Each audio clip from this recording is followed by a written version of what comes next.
Hello, good morning, everyone. Thank you for joining us. My name is Brittany Betcher. I work at the Skoll Foundation, and I'm here just to introduce our moderator, who is going to bring us through this panel on dismantling invisible barriers to capital. So with no further ado, I want to introduce you to Kathleen Janus. So she's going to be the moderator of this session today, this awesome panel. So Kathleen is a social entrepreneur and author and a lecturer at the Stanford University's program on social entrepreneurship. So she's an expert in philanthropy, millennial engagement, and scaling early stage organizations.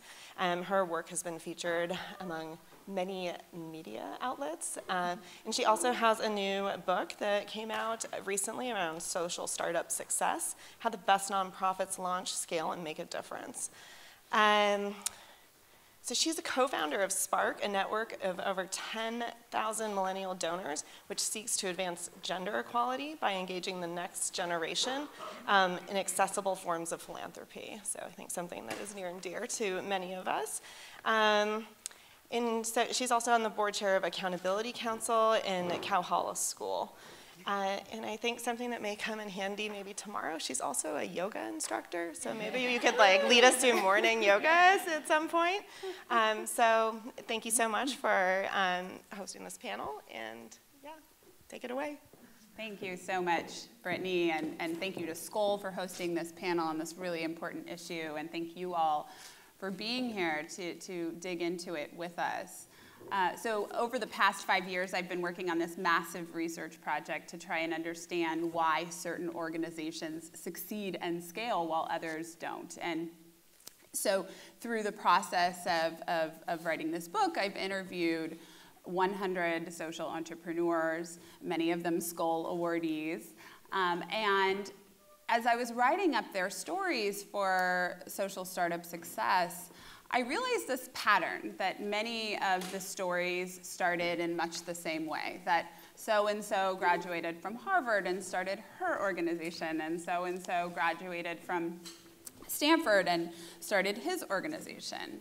And through this research, I learned that while good ideas and talent can come from anywhere, that our funding system tends to preference things like Ivy League degrees and people who use language that is sexier, like social entrepreneurship or social innovation, often at the expense of community-based leaders who might be more connected to the communities that they're serving, have lived experience with the problems that they're solving, and are in a very unique position to solve these really, really critical social issues that we all care so much about.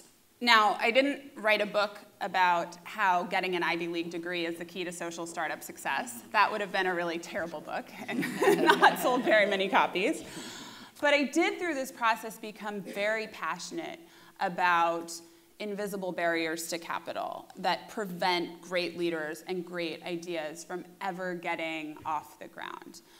How many great ideas get left on the table because we don't provide that really critical early stage capital for them?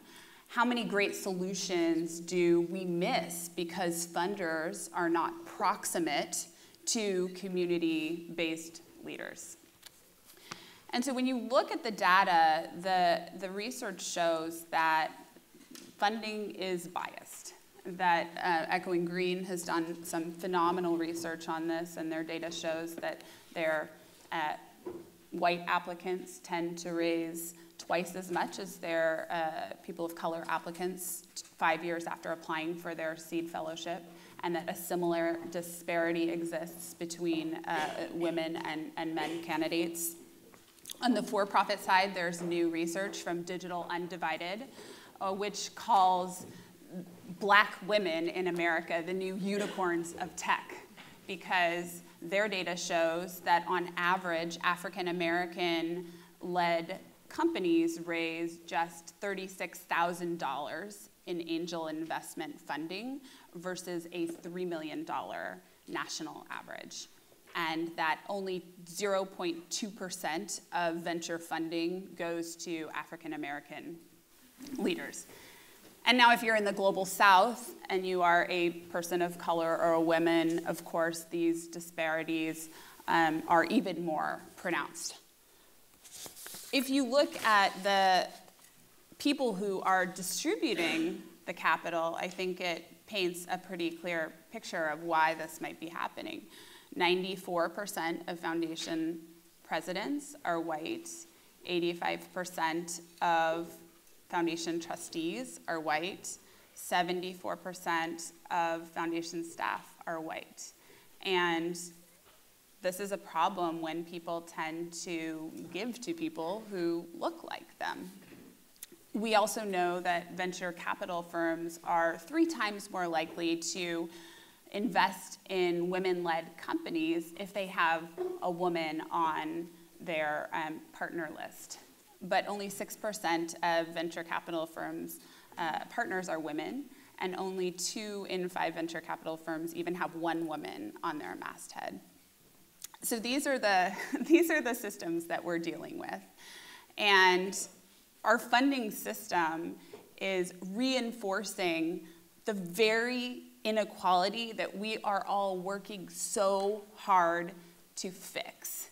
And we must do better. So I am really excited to have some of the best minds on these topics here with us today. Cheryl Dorsey from Echoing Green, Marco Davis from New Profit, Vedika, I have to get this, Bhandarkar from Water.org, and Halla Tomasdottir from Sisters Capital, all of whom are going to help us dig into the problems and some of the challenges that we are facing with invisible barriers to capital, and also the solutions, because there is really great work happening around this.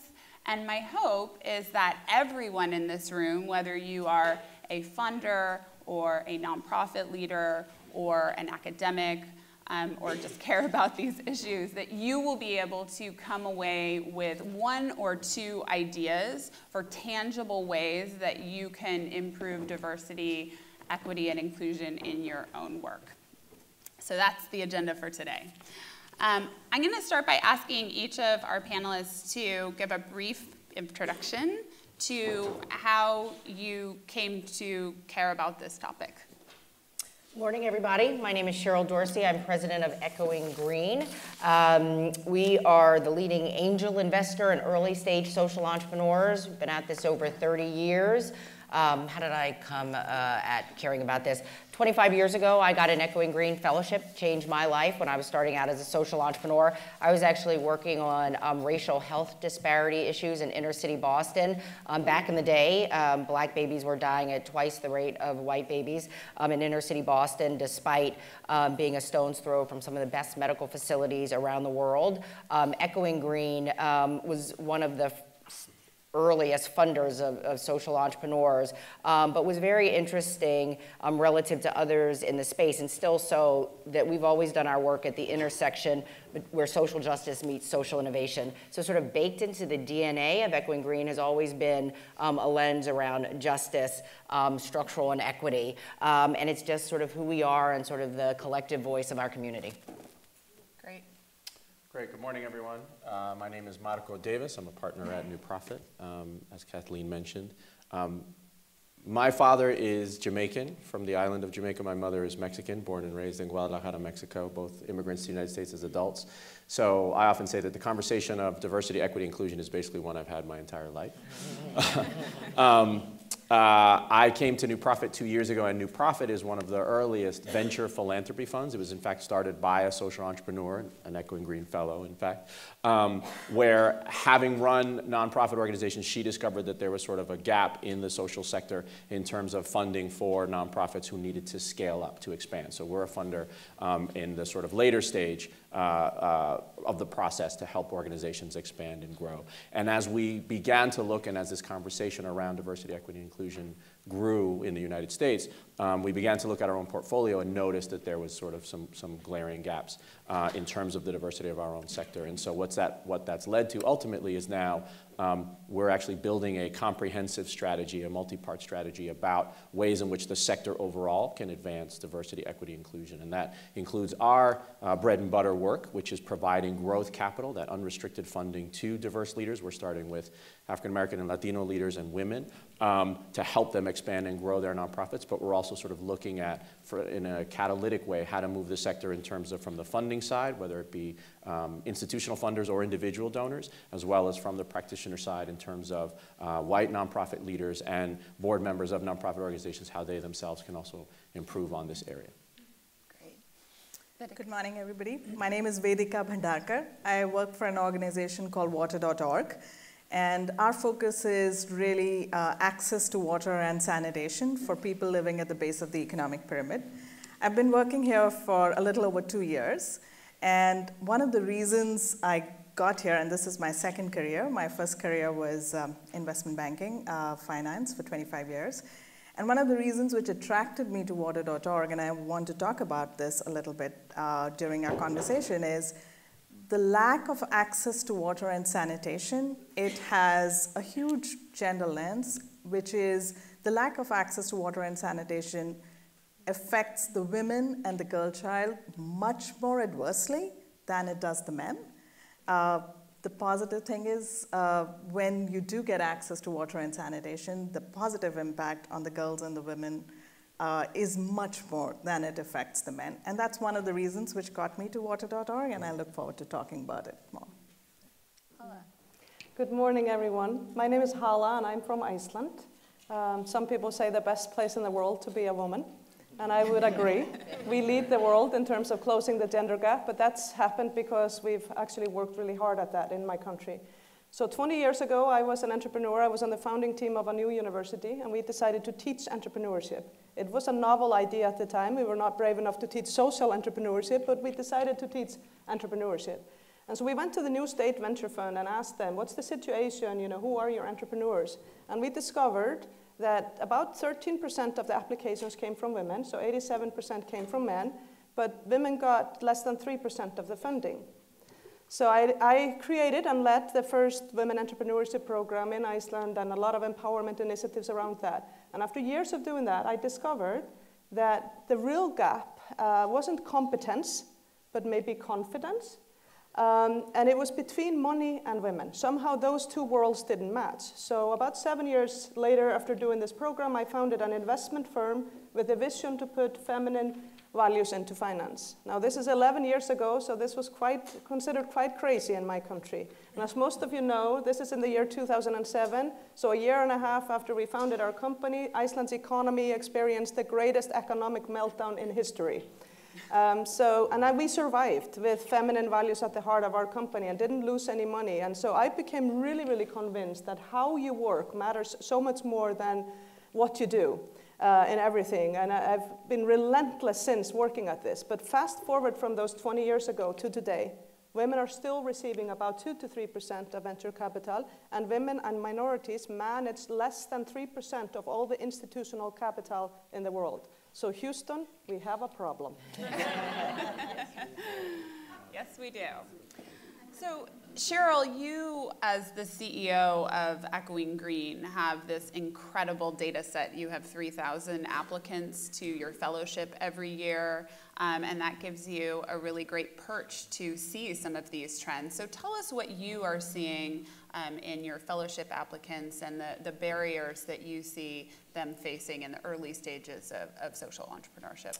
Yes, thank you. This is hot off the presses, so I'm going to go quickly through some of the data, but if you go to our website, echoinggreen.org, we just posted the data information that Kathleen just referenced. So again, as Kathleen mentioned, we get about 2,500 submissions every year proposing work in 155 countries from every continent except Antarctica. So if you're out there, apply to us next year, folks from Antarctica. And so in years past, we would really sort of look at our semi-finalist applicant data pool. This year, we really expanded related to all of the fellowship applicants. So some interesting things to share with you quickly. So we've seen a 5-year upward trend in the number of organizations whose proposed work intends to reach racial and ethnic minorities. Shift is seen most predominantly in my country, the United States, with 17% of all US-based applications reporting this population emphasis, which was up from 14% last year. I think that has implications later when you talk about funders and proximate leaders and the gap between them. But moving on, across all organizations, regardless of stage, region, or leadership teams, we've observed that about 53% of our applicant organizations have not raised any funds at all for their work yet, so very early stage. This includes those who are at the idea stage, those who have been in operation for more than 6 months. The remaining 47% of the pool has raised, on average, about $179,000 US dollars.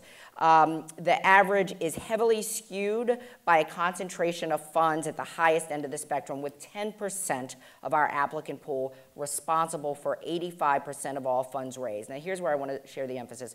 So when you look at our full pool, applications received from South America and Asia are the most likely to have raised funds, so 54% and 53% respectively.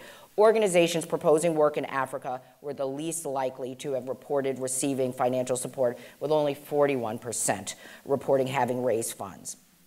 Over the last 5 years, the good news is we have seen an increase in the average funds raised by female applicants to our fellowship.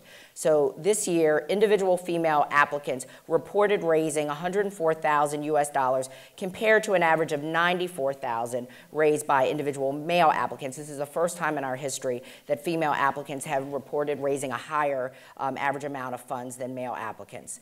Over the last 5 years, it's still men raise more than women. But here's where intersectionality really matters, right?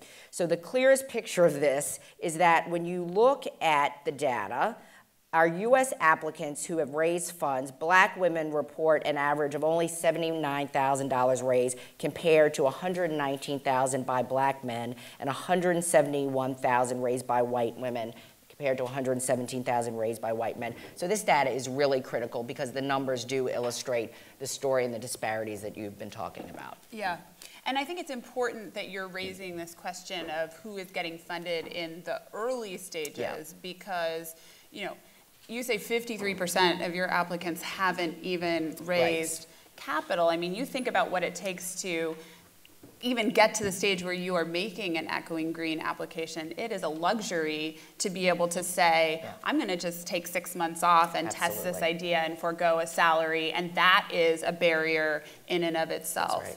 And Echoing Green only has about 28 to 30 fellowships per year, so that's not enough to seed the entire world of social entrepreneurship. Marco, you're looking a little bit more downstream at organizations that are past proof of concept and, you know, ready, poised to scale. Tell us what you're seeing at New Profit in terms of the barriers that those types of organizations face.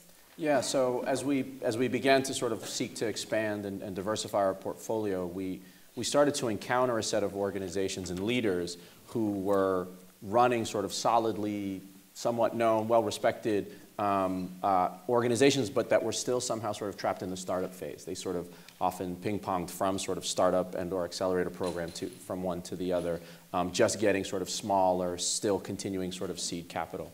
And so we started to do some research, and we're actually now starting to analyze, and by the way, that's one significant Achilles heel in the entire sector that I would throw out if I say nothing else today, which is that there's a real paucity of data in the social sector. We don't have nearly enough folks actually tracking actual data, so it makes it really hard to pinpoint the problem and therefore apply the solutions. So that's one thing I encourage is to folks to actually start tracking this data and don't be afraid to start doing it, even if sort of the initial results are not as encouraging as you'd like, because that's the only way we're going to fix it. But so anyway, we started to do analysis on the sector, and we found that there was this sort of persistence, and it extends throughout the sector, as Cheryl pointed out in her applicant pool, in that, for example, and we focused again on African American and Latino leaders in the United States, and whereas they make up some 30% of the United States population, African Americans and Latinos, they make up only 10% of the leaders of nonprofit organizations, and this is an estimation based on like 5 different data sets in our extrapolation, so it's maybe not precise, but it's pretty close. They are 10% of the leaders of nonprofits, and they only get 4% of the funding that goes to the nonprofit sector, right? And so there's already sort of a significant gap in disparity. And so what we started doing is sort of trying to build accelerators that focus on women, leaders of color, and now, most recently, formerly incarcerated individuals or folks who've been impacted by the criminal justice system, to work with them in a unique kind of, we call it an accelerator, but it's really sort of a pre-scaling up kind of model. And so the idea is to work with them to help them get to the scale-up phase, to help them access that unrestricted capital. Because again, the last thing I'll mention is that, again, some of the data that we're finding, and certainly it's being supported anecdotally, but as indicators are showing that these diverse leaders, in addition to getting less funding, as Cheryl pointed out quite eloquently in terms of the actual dollars, it's also shorter term funding. They're more likely to have one-year funding instead of multi-year funding. It's also more often program restricted, right? It's limited to their program operations, which basically doesn't allow them to invest in their organizations. They can't expand. They don't have the flexibility. They don't have the runway, as we say in the private sector, to actually build in and invest in their own organization, to grow it, to be able to serve many more people and magnify their impact. Yeah, and I'll underscore the lack of data in the sector. I mean, we all know that the first step is to acknowledge that we have a problem, and we can't even do that because funders don't release their diversity data. And so, you know, that is really something that we need to move toward. And just funders don't release it, but interestingly, we've even pressed and sort of said, we'll keep it confidential, and an alarming number of funders don't even collect it, right? So that's part of why they don't release it, because they actually don't know. Yeah, good point. So Vedika, you work with financing vehicles that actually focus on women around the world. Tell us a little bit about how barriers to capital can come into play in the service delivery phase. Sure. So I feel I'm here to be the voice of cheer, right? And the positive voice. You need to have one happy voice. Yeah. So remember I said the lack of access to water and sanitation impacts the woman and the girl child much more adversely. And it's our belief that one of the reasons people do not have access to water and sanitation is they lack financing, right? So they lack the capital which is needed. They know in most of the times, in fact, in 98% of the time probably, they know what solutions they need, but they just don't have the financing. And so what we do is we work with financial partners who will make small loans to households which need either a water connection and or a toilet or a bathing facility. And guess who we leverage, right? We did not invent this, but we started working with microfinance institutions because we realized they are the ones who reach the last mile. And then over time, and we've been doing it for 10 years, we do it in 14 countries. Over time, we continue to diversify our list of financial institutions. So we work with microfinance, we work with self-help group organizations, we work with large government livelihood missions, we work with micro-utilities. And guess what? More, of all our 2.2 million odd loans made by our partners, 90% of the borrowers have been women. In India, where I work, 1.3 million odd loans made, 98% of the borrowers are women. And that is fantastic because suddenly the woman is not spending the number of hours every day which she has to go and collect the water. And we've found that even if a third of that time saved is used productively, and I will talk about examples, it leads to better economic condition. The girls who were helping their mothers, right, and who had to go out of school because they were helping their mothers collect water, they're back in school. The women and the girls who really struggled because they could not go out and defecate in the open, and there are horror stories I can tell you about how the whole day they're waiting and all sorts of illnesses which it leads to. But if you have access to water and sanitation, and so I don't think we really got about when we started thinking of it from this gender lens, but it's been fantastic because it does impact both negatively and positively the women and the girl child. Yeah. And so, I mean, I think the same you could say, just like, women are disproportionately affected by water, sanitation, and hygiene issues, and thus poised to access that capital. I mean, you could say the same on the consumer side, Halla, but yet we see immense disparities in terms of investment capital going to women, which is something you've worked a lot about. One conversation we had that I think was so interesting was how you outlined the ways in which the entire system of investment is gendered. Tell us a little bit more about that, because I think that's really provocative. Yeah, well, I'm very humbled by the fact that I am so privileged. I'm raised in a country where it is good to be a woman. We have plenty of clean water. We all get educated. So I'm very humbled by the real experiences that I know many of you are working with. But I actually think we're all in that situation because we live in a system that's broken. And so what I became really occupied with in the year 2007, which is sort of the time leading up to Iceland's economic meltdown, was that I didn't believe it was sustainable to work in the way that I observed around me. And so I kind of boil it down to 3 different things that I didn't really believe in. The first thing is the sameness. I don't believe sameness is ever going to create good dialogues or good decision making. And the sameness in this instance was, it was all, apologies to the gentleman in the room, it was white men, they were from the same school, they were of the same age, they went to the same social networks, they talked to each other and nobody else, and frankly, they all thought exactly the same. So there was no innovation or freshness in the way they approached things. And so I'm sorry to say this, it sounds like very judgmental, but I just didn't really believe in this. And so the second thing I observed, and those of us who came together to found this investment firm with a different vision, was the narrow definition of success. And I'm really sorry to say that 11 years later, I don't really think that's changing enough, at least not in mainstream finance. And when I say narrow definition of success, it's the empty pursuit of economic profit alone, with very little regard for people and the planet. So we proposed in our country the first sort of fund that would do ESG measurements, or measure environmental, social, and governance and gender impact. And this was completely like we were speaking another language in our country because no one had heard about it at the time. So I take a lot of pride in us at least introducing that notion into the country. I wish I could also take pride that everybody has changed their ways. Well, everybody has gender-balanced boards of their banks now, I can say, and maybe that's because we were around.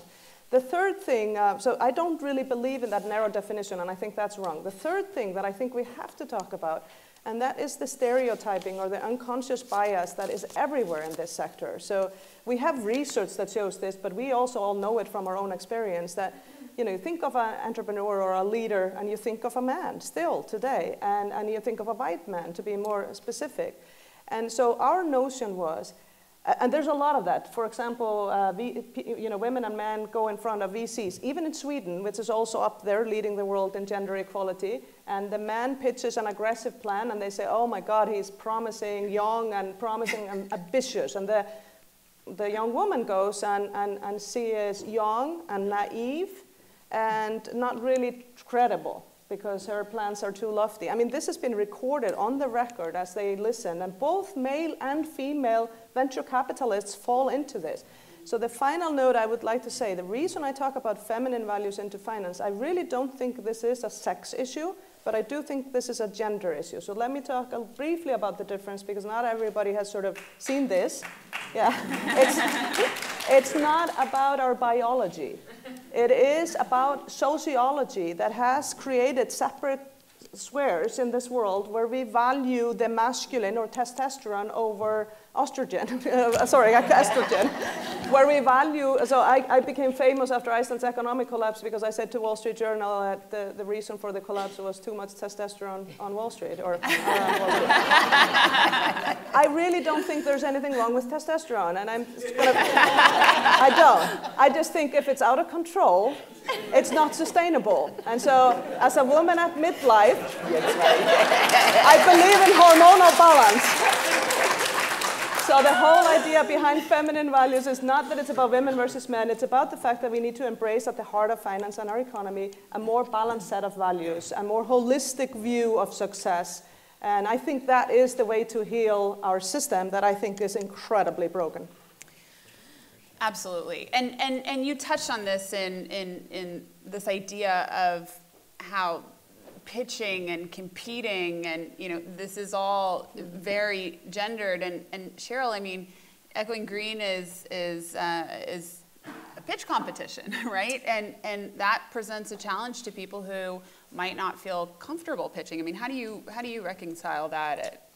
It is not a pitch competition, so I just want to be clear about that. And that's by design, right? Because it is relational and not transactional. Yes. We are a fellowship program, so we are investing in top talent, and we are inviting them into a community of leaders for the rest of their lives. But it's funny, we were talking about that, and it's funny, I went back and I was reading, there's a terrific book called Invisible Capital, written by an African-American, Chris Rabb, who's been an entrepreneur, been in the political sphere, and really talks about some of these issues. And part of it is the systemic, what is a pitch competition set up to discern? Not often the viability or cleverness of a business model, but it's about your ability to present in a particular way, often gendered way, right? So who does that exclude? So I think it's very important to keep in mind. And how do we create more equitable on-ramps into entrepreneurship, social entrepreneurship? Pitch competitions are probably not the best way. We also talk about sort of the power of networking, and I think you all were getting about this as well. We have very clear data, really interesting research out of INSEAD, out of Wharton, looking at the homophily of networks, right? So 56% of white men have networks that are exclusively about white men. It's more like 45% for African Americans, little less for Latinos. So what does that mean when white men, relatively speaking, have the best, most useful social networks? What happens when most of us are excluded from that social capital? And I think for the most part, it is not insidious or malicious, because I think we all want to help other, but it's a matter of who is most proximate in your network. And I think it's something for us to consider in the earliest stages, certainly, of entrepreneurship and social entrepreneurship, that these legs up, the ability to tell your narrative to new audiences, your ability to get startup capital from friends and family around. What does it mean for women, people of color, indigenous leaders who don't have that? You know, there was a recent study, which I think is incredibly alarming, when you look at wealth of communities. So 2013, the average household wealth of white Americans in the US was about $116,000 US. For African Americans, it was $1,200. For Latinos, it was about $2,000. By 2053, it's predicted that the average wealth of African American families will be zero. So that is horrific and inequitable enough, but when you apply it to the entrepreneurial context, where to get started, you need that close family and friend capital, we're just locked out. So again, just bringing us back to the numbers, and they don't lie, they tell a story, and our job is to figure out how to crack and hack that bias that locks so many of us out. Well, and one of the things that I love so much about Echoing Green is how, you know, so many funders complain, well, there's just not enough people in the pipeline, and they use that as an excuse to, you know, to continue these biases. And what Echoing Green does is you don't stop with just the people who are applying. You reach out into communities and you invest in organizations that are working with community-based leaders, and you help rise them up and make them Echoing Green ready. And that's a really critical piece of the puzzle. Thank you for sharing that. And I mean, the view from the community is dazzling. The talent is prodigious, it's extraordinary, and it's just not being welcomed into communities like these, but we can fix that. Yeah. So, Vedika, the cheery voice on our panel, tell us some examples of what happens. Oops. Tell us some examples of what happens when you invest in women. Sure. So I want to give a couple of examples, and I don't know how many of you are familiar with self-help groups of women. So this is not just in India, obviously. It's in several countries where women get together in small groups, 10 to 20. They usually start with some savings, compulsory savings, and which then leads to internal lending, and finally lending through banks, because the bank treats the whole self-help group as one borrower. And so recently, I was in West Bengal, outside of Calcutta, in a district called Birbhum, where this lady, Hasina Bibi, she's a family of 5. She rolls bidis, which are like cigarettes, and I was wondering whether I should talk about it and whether it's politically incorrect, but I thought I will talk about it because that's what I saw. And her husband is a Mason, and there were 5 members in the group, family. And she, every day, had to go and collect water from a public tap Oftentimes, the tap would run out, and so she had to walk longer. And every day, she was spending between 3 to 4 hours collecting water. Her income was about 90 rupees a day, which is $1.40. And she was a part of the self-help group, a client of a partner of ours called Bandhan Bank. She heard that Bandhan Bank had started making loans for water connections. She went up and got the family a loan. Now there is a water tap in the house, and she no longer has to obviously collect water, and her income has gone up from 90 rupees a day to 120 rupees a day, which is a 30% improvement, right? So these are stories like this which make a huge difference.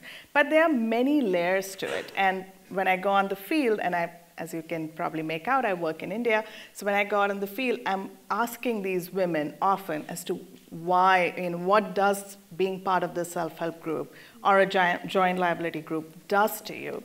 And you hear amazing stories about, well, it gives us this opportunity to be out of the house, okay? It gives us the opportunity to, some of them were very proud that they could write, because the self-help group made it compulsory that you have to sign. You have to learn how to sign, right? And it made them more aware. And the most successful partners of ours are not, men, or nothing against men, but it's not the lenders going in telling people what they should do.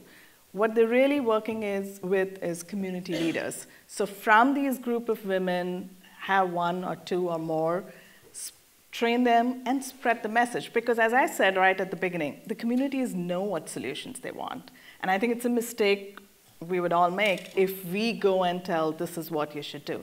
Communities know what solutions they want. Yeah. We just have to listen to them. Thank you.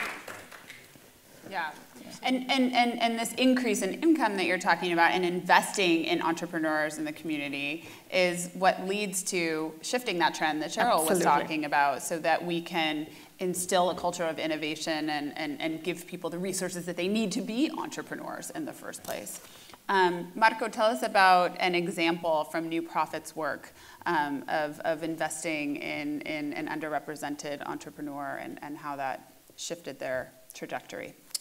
Yeah, so, and I'm really glad you brought up the talent question, and Cheryl, that you commented on that, because that's, again, something that we found. And in fact, there's a study done by a group called the Building Movement Project called Race to Lead, where they basically interviewed several hundred people, and so they sort of found that among leaders of color compared to white leaders, there was comparable rates of educational achievement, there were comparable rates of professional experience, and there were even comparable rates of interest in leadership roles in the sector. And yet, for more than 20 years, the disparities actually have continued, and the gap hasn't closed very significantly. So it's really not a question of the fact that, again, that's really sort of, frankly, a myth now. It should be relegated to the land of urban legends, that there aren't simply enough talented, diverse leaders, whether they be leaders of color or women leaders out there. It's just the fact that folks don't recognize them. So one example I'll give is a leader out of Los Angeles who is a woman who is of Salvadoran descent and who had worked in the field of early childhood education, has worked for pretty much her entire career. And she's a practitioner by trade and a researcher by trade. And she developed a model, particularly designed originally some 20 years ago, in fact, for helping Spanish-dominant parents work with their children and connect them to early childhood supports and then the educational system. She ran randomized controlled trials, et cetera, piloted, tested, so on, and developed a really effective model that proved that students' achievement worked better and parent satisfaction levels and acquiring of quality early childhood education could be achieved. This model was so well received and done so well that it became translated and was licensed essentially, and now operates in 24 states throughout the United States. There's some 200 or 300 organizations that are utilizing this model, right? This organization had an annual budget of $200,000.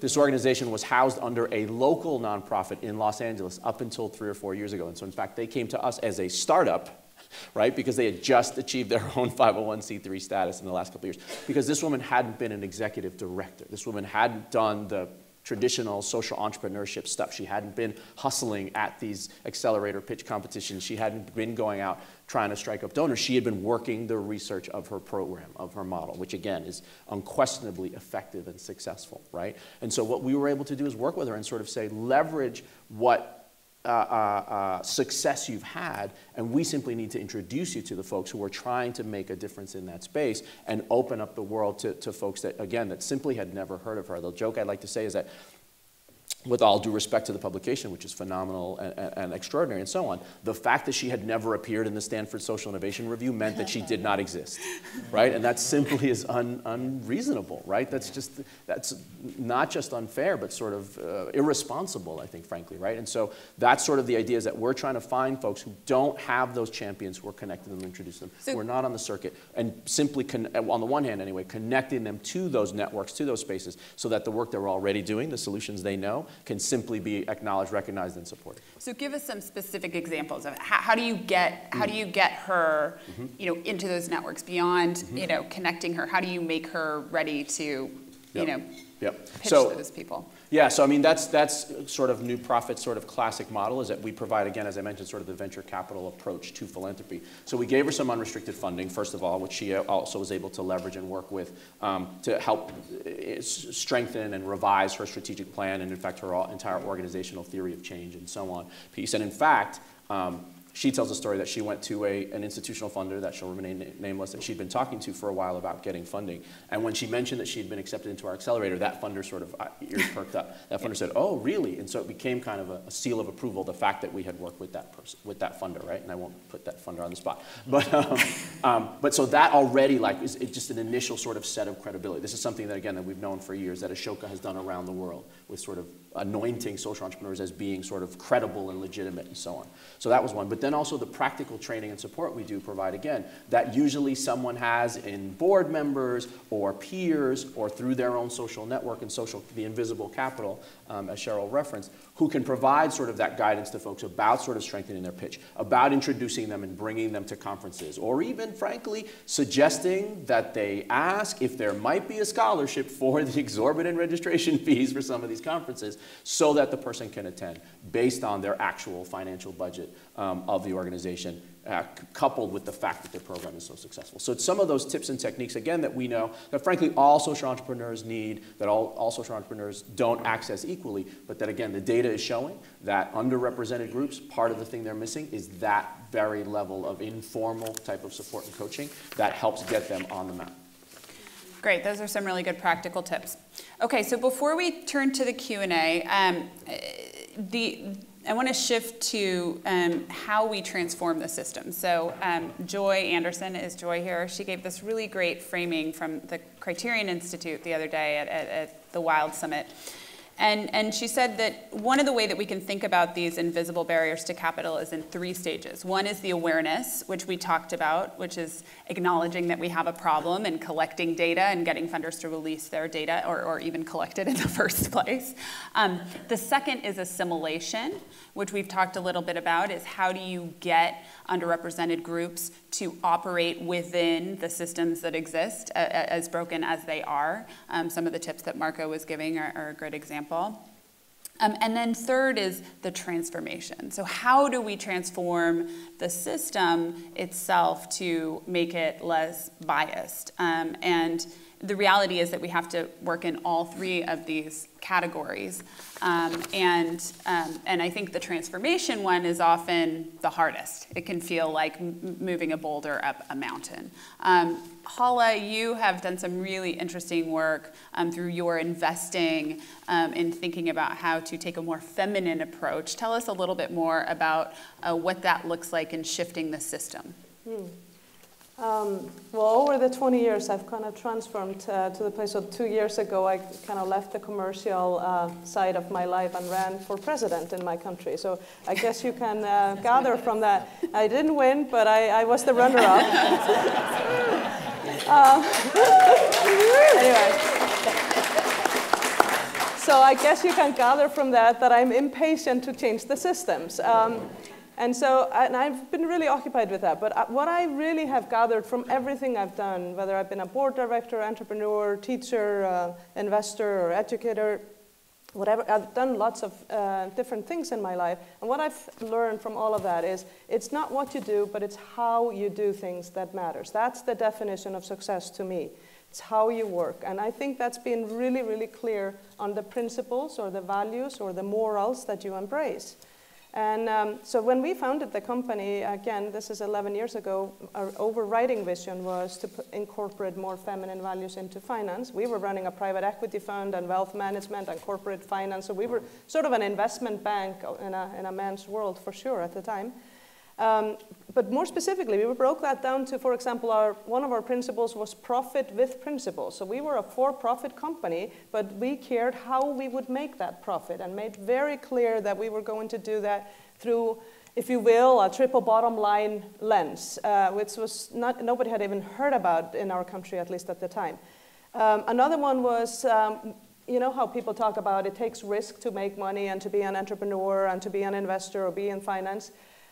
So at the time, we saw excessive risk-taking around. And people were always saying, oh, the reason women aren't here is, you know, and the reason they're not entrepreneurs is because they're risk-averse. We actually rejected both extremes of that spectrum and said, incorporating feminine values into finance means that we're going to do risk awareness. That means understanding the risks that we're going to take, not investing in anything we don't fully understand from all angles. Now that sounds like common sense, but in 2007, common sense was not that common, right? And maybe now 10 years later, it's not either. I'm not sure always. I don't think we've learned enough. And then another example of a principle was emotional capital. And to us, that meant, you know, finance is always about the money, but really doing your emotional due diligence on those you're going to invest in or work with is at least as important, if not more important, than the financial due diligence. So these are just examples. So I don't think we had the answers, but we fared well. We came through without losing money for our clients or ourselves through the most infamous economic meltdown in history. So I think it works to work from a balanced set of values. But I think each and every social entrepreneur and investor has to figure out what's your how. So I guess part of transforming, it's about transformative leadership and it's about transformative entrepreneurship or social entrepreneurship. That's how we're going to transform the systems. And we have to have a lot of courage. We have to be able to tolerate discomfort. We were laughed at when we shared the fact that two successful women who everybody thought was really successful were going to do something with women. I mean, men asked us questions like, why would you do something around gender or women when you're welcome in our world?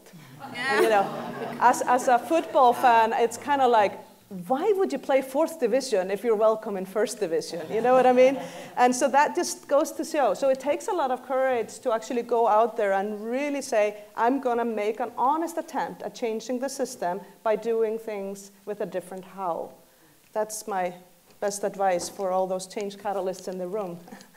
Vedika, do you want to add to that? I just wanted to add, I mean, sometimes it can just be overwhelming, right? If you hear the statistics and say, oh my God, there's so much to do. But it really means small little steps, right?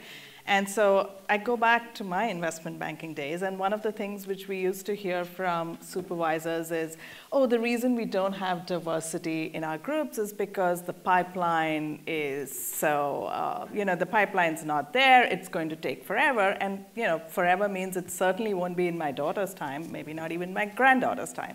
And so we said, how about this? Every time you hire laterally, you just have to push yourself to look at a diverse slate of candidates. So it's not about quotas, and you can define diversity how you want. It can be age, it can be gender, it can be race, but you're going to just push yourself to look at a diverse set of candidates. And I sit on a bunch of corporate boards, we do the same.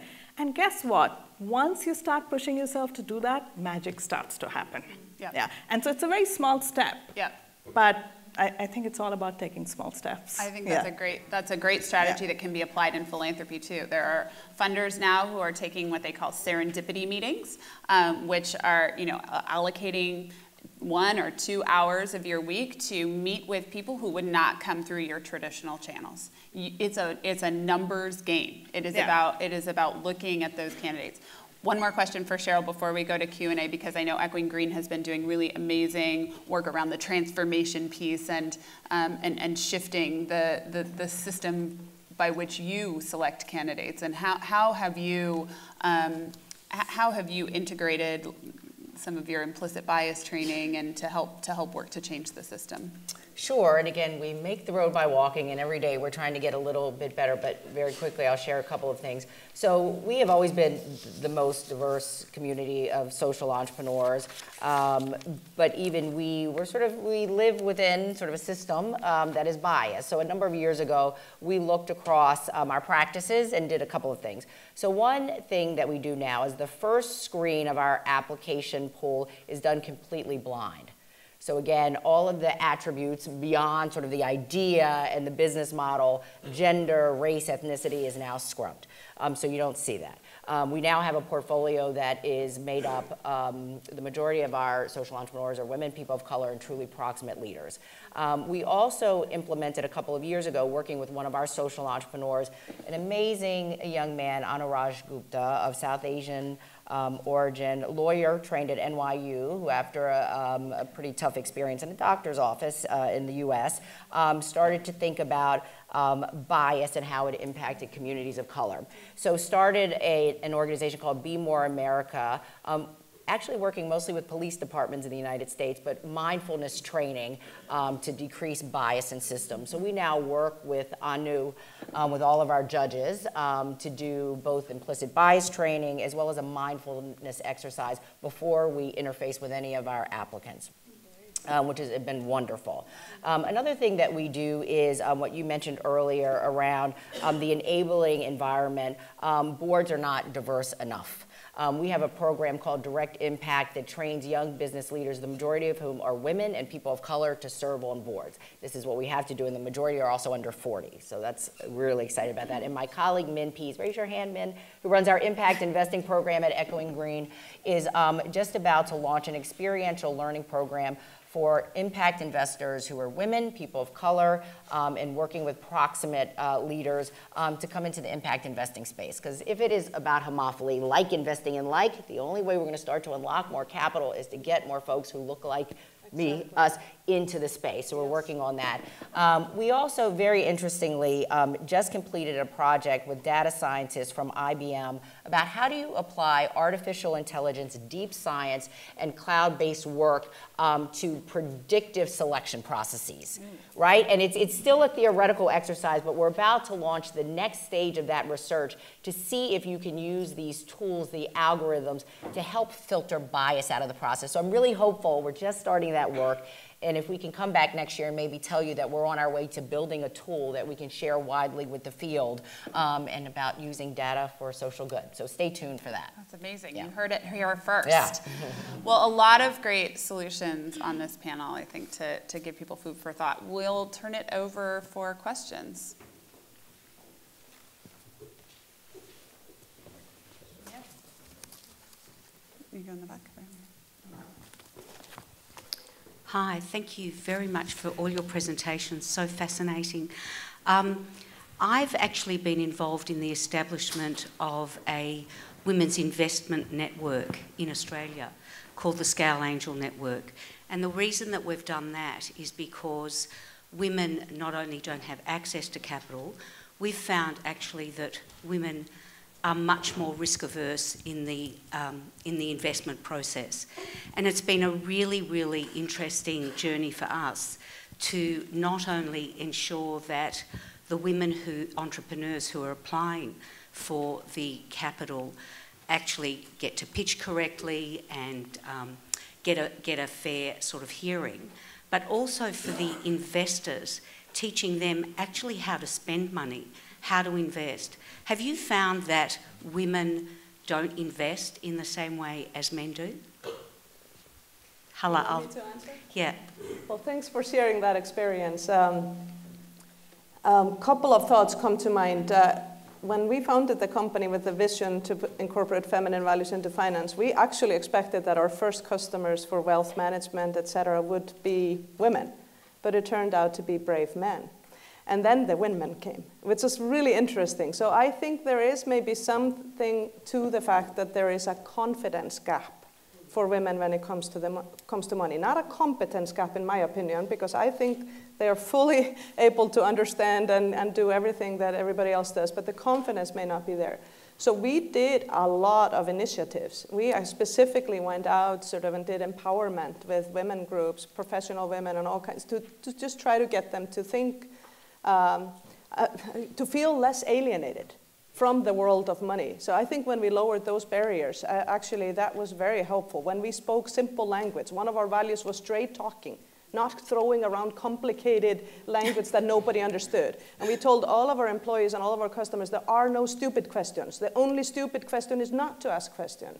So I want to twist a little bit what you just said about risk aversion. I actually think we live in a world today that's constantly telling women that your problem is you're not in the room because you're not confident enough.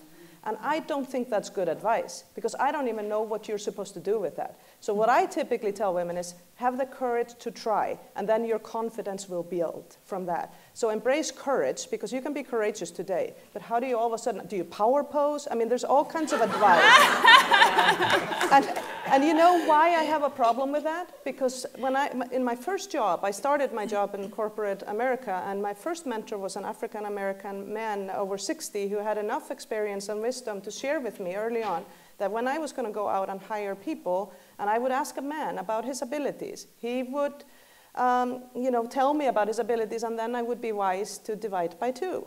And then I would ask a woman about her abilities, and she would tell me, and then I should probably multiply by 2, and that way I could level the playing field. I know that it sounds like a male bashing, but the fact is that research after research shows that men have about 30% overconfidence. Well, overconfidence drove my country off the cliff. So I don't want to turn women into men. I want to let women ask the questions that they want to ask, feel comfortable in their environment, and so I'm kind of against those efforts that's trying to turn women into men or people of color into white people. I just think we need to change the systems to be inclusive and allow people to approach angel investing or whatever else on their own terms. I don't disagree with that. I think it goes to your point about sociology versus biology. There is. Because there have been 2 very interesting books written by an Australian academic called Cordelia Fine, who actually won a Royal Society Prize for her latest one called Delusions of Gender, and the other called Testosterone Rex. And where she points out, as a neuroscientist who does the work, that actually it's not the biology that's different, it's actually the sociology. So I think it's all your work in addressing that is absolutely fabulous, so congratulations. We have a hand in the back. Thank you so much. I'm curious about the fact, you talked a lot about boards being completely not diverse, and really the abysmal numbers both in the philanthropic and private capital arenas. Those are typically areas where we don't see a lot of board members on panels having these conversations. And I wonder what the role of incentives are in addressing the disparities at the board level, both either in philanthropy or in the private sector. How do you incentivize change there? Because it seems it's one thing to build from the ground up, but it seems like we also need to come at it from the board level. Yeah, Vedika. I left banking in 2015, and in 2015, India came out with a law, and it said every corporate board for profit above a certain size needs to have at least 1 woman director, right? And guess what? I was out of investment banking. I was suddenly very popular, right? And so, and I have joined a few boards across various sectors, and I could take it very negatively and say, okay, the reason I'm here is because I'm a woman, and it's a tokenism. But honestly, the reason I'm there is because I'm damn good. And I can add a lot of value. And now my focus is, can we get more women on the board? Because there's a lot of research which shows that just getting 1 woman is not enough. 2 creates even better results, and better results in terms of profits, in terms of sustainability, and all of that. So I think there is time. 20 years ago, if you'd asked me, should there be a law, I would have said, no, we can do it on our own. 20 years later, I'm probably wiser, and I think for it to happen in our lifetimes, you need both. You need changes, but sometimes you need the stick too. I'll add that there's, several foundations are now creating diversity, equity, and inclusion requirements. The Ford Foundation now has requirements of its grantees that they have to fill out a form every year and talk about how many people of color and women they have in their board and their organizations. There are not those kind of requirements for the foundations and funders themselves. And so at this point, what has to happen is self-policing and accountability. And I do believe that there are a lot of foundations that want to do better and don't know how. And I just wanted to put a plug in for the D5 Coalition resources. If you go to that website, it's an incredible suite of tools that have been developed by the affinity group funders. Everything from, do you have diversity, equity, and inclusion in your mission statement, to do you have grievance mechanisms if your staff want to come talk about diversity and equity and inclusion issues in your foundation. So that's a great place to look. Yeah, we have one question over here. Hi, two things. Suzanne Beagle, hi. My work is around gender lens investing. One is there is really good data and part of my affiliation is with Wharton Business School. There's really good data that when women have equal access to training and education around financial work, that their level of confidence and risk taking is the same as men. So there is that competence gap versus confidence gap. I wanted to give a plug for the Boardroom Africa. I don't know if Tamsin Jones is here, but in moving from the what's the problem to what's the solution, it's a new initiative which is about getting more women on boards in Africa of larger private companies, public sector companies, funds, private equity funds, et cetera. And it's been really, really good research around what the barriers are, and people, of course, saying, well, there's no pipeline, and there's no qualified women, and we can't find them, and et cetera. And so they're working with women that are on one kind of board. How do they get up to the next kind of board? They might be on one board. How do they get on the next three? If they've not been on a board, but they are qualified, but they don't realize they're qualified, pulling them out. But then also the support in the first year of board membership. And so what does that look like? And by the way, they're realizing that men often need support in their first year of membership on a board, if it's a new thing for them too. But then CDC Group, the Development Finance Institution in the UK, has come on to sponsor them to say, we are going to now look at all of our portfolio companies, our funds of funds, and use our ability as investors to say, we want women on boards in these positions, and then to also influence their peer investors, not only in the DFI community, but in the mainstream capital community where they live. And so using their influencing strategy to really make that happen. So in terms of tactical, practical solutions, there's some beautiful examples. Great. Let's take a couple more questions. Right over here. Thank you. First of all, I just wanted to say one thing. I've been a judge for a couple of years for the Echoing Green Fellowship. I actually had the privilege of helping put together the Climate Fellowship. And what I would actually say is I never really thought about gender or race bias, because I think the way it's set up, I think the questions that we have to read ahead of time, the paperwork you give us, is very neutral, and it's really who's the strength of the idea. But I also think when you do when the individual entrepreneurs pitch us, it's really because of the time frame and because of how much training they've done. It does feel very. So I've not had the training you've talked about, but I don't think I need it.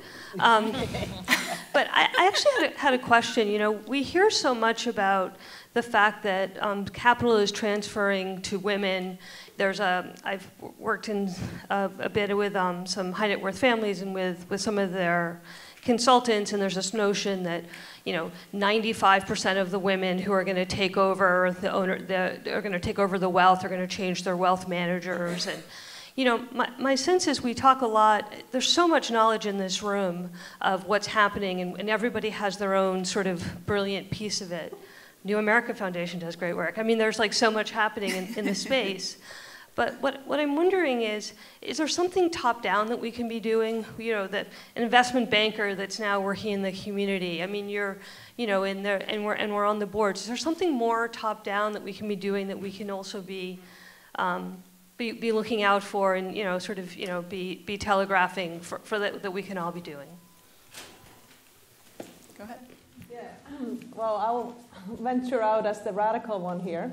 So I was one of the people who advocated for gender quotas for the boardroom in Iceland. I wish it could have been diversity quotas, but we're not very diverse as a country. So we need people, if any of you want to come to the gender paradise in the north. Very cold. But anyway, so I advocated for that. And what we did is we made a voluntary agreement between businesses, women's organizations, and the politicians that we would increase the number of women in the boardroom by the year 2013. And so we made that agreement right after the economic collapse. So the economic collapse helped us raise the issue of how dangerous sameness can be.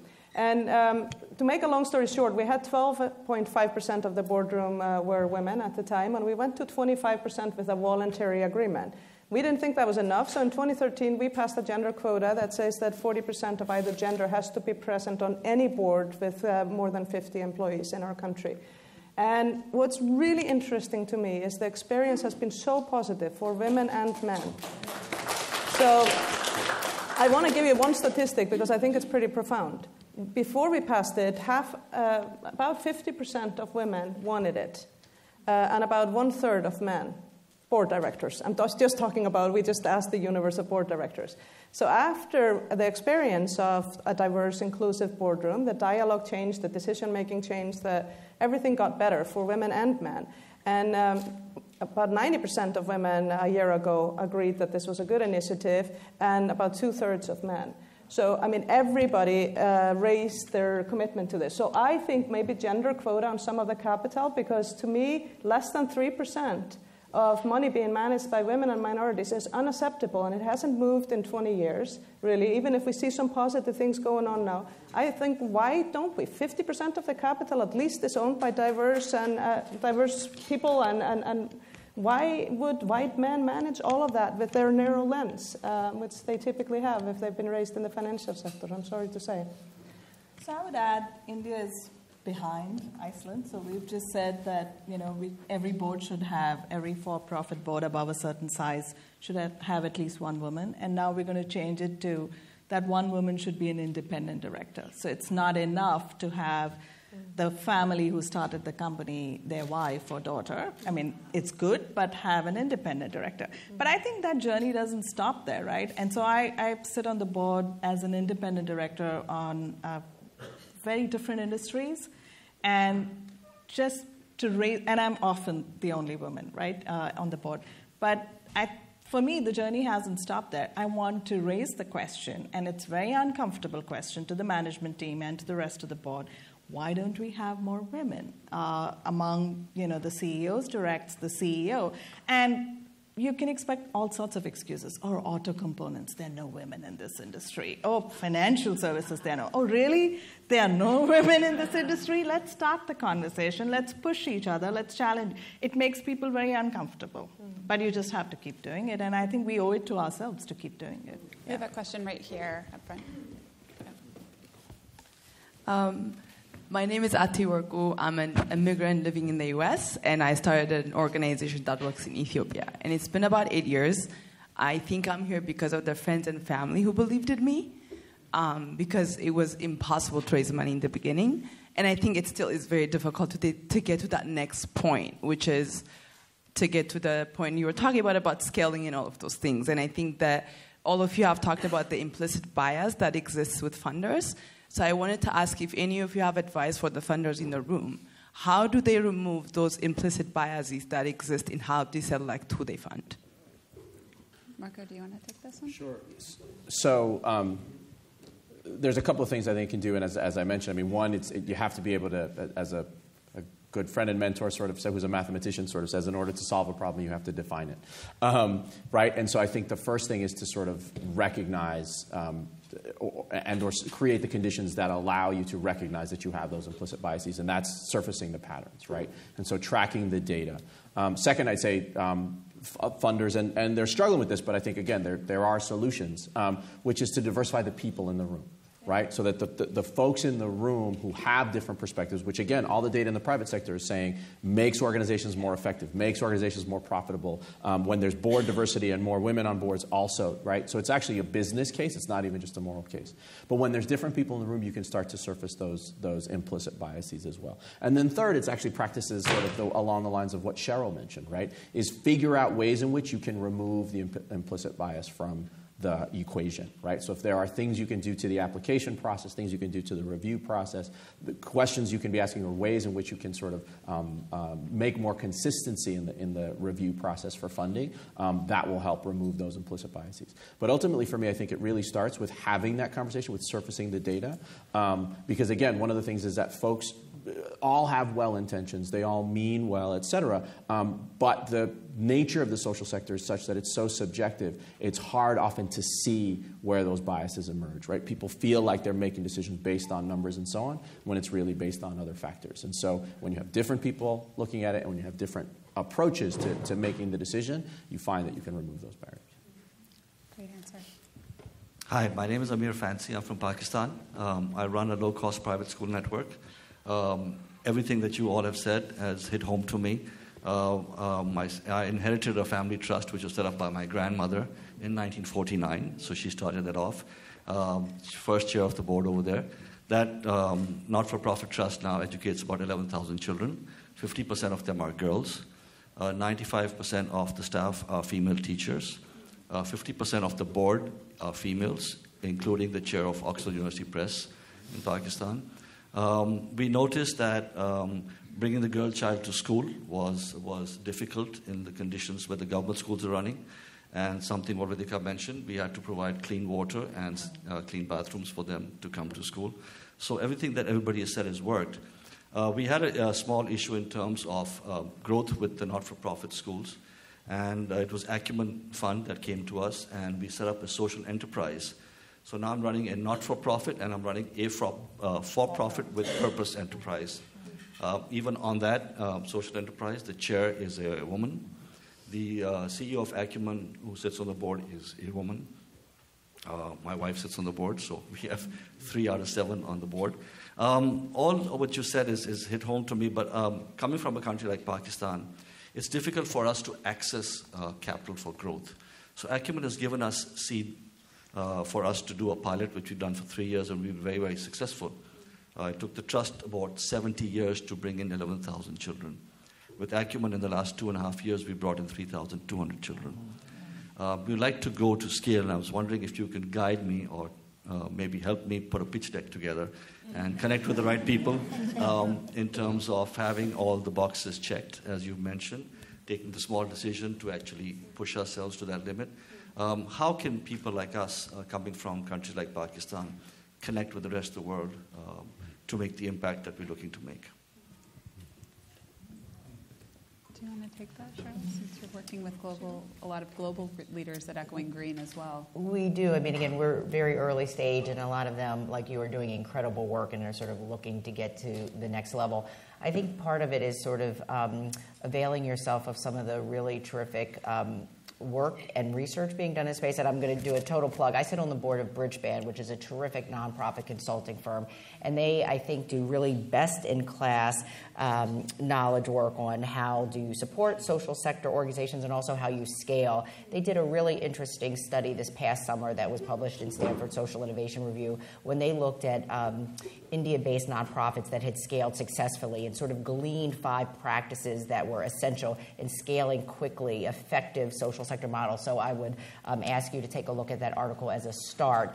But it is, the capital conundrum is tough. I mean, you having worked with Acumen, you know sort of the pioneer gap is alive and well and persistent and difficult to get past. I will say we are at an interesting moment where we're seeing more capital syndication opportunities, whether it's Blue Meridian in the U.S. I know you work closely with them, Marco, Co-Impact, which is set to launch, looking at good work being done in the Global South. So starting the Audacious Project, that's right, which was talked about at the opening plenary. So starting to get a sense of those syndicates, and when you have good outcomes, good scale proposition, maybe this is a moment where there's going to be more capital available. Well, a great time Oh, to can I end. say one more thing? I'm sorry. I was just, sorry, before I forget. I was actually just meeting with the Echoing Green Fellow yesterday, terrific social entrepreneur, Avnish, who runs Instiglio, which launched one of the first, if not the first, social impact bonds in an emerging market. And they're doing such smart and good thinking about results-based financing. So good, well-run organizations that are sort of translating the well-run organization's work and taking that to funders to get scale capital. So I am also happy to put you in touch with Avnish, who's doing very good work. Yes. We've run out of time, but hopefully our panelists will stay for a minute. And thank you so much for all of your participation. Thank you. Thank you to our panelists.